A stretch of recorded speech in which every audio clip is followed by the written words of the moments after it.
Imran Khan's most recent medical reports from this month are concerning. This is not a comprehensive assessment or documentation. Repeated symptoms need proper investigation, not just symptom control. His palpitations are recurring.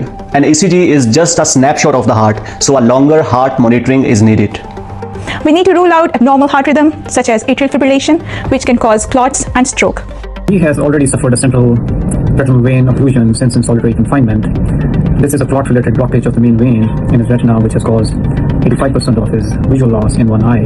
This makes assessment of his cardiovascular risks and clotting risks very important. 2 years ago, his blood pressure was 110/70. Now it's reached 140/100. Despite medication, but with no documented explanation. Combined with headache and head heaviness. According to the protocol, it requires neurological assessment and brain imaging. Reversible causes of palpitations must also be checked, including blood tests for thyroid function and electrolytes. Medications cannot fix severe distress if prolonged solitary confinement is driving it.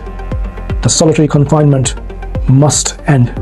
Benzodiazepines can cause many side effects, including fatigue, mental slowing, agitation, or restlessness. So his medications need independent review. On August 1st, there was a report on Imran Khan that a CT angiography is recommended. And on the follow-up report, it was never mentioned. My question is, what has changed that further investigations are not being done? Even this questionable report recommends more family contact, exercise, and reading.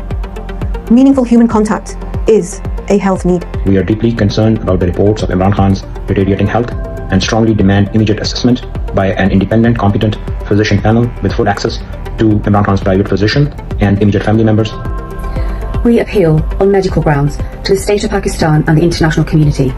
End Imran Khan's 3-year solitary confinement and secure his transfer to Shifa International Hospital for comprehensive and independent medical assessment immediately.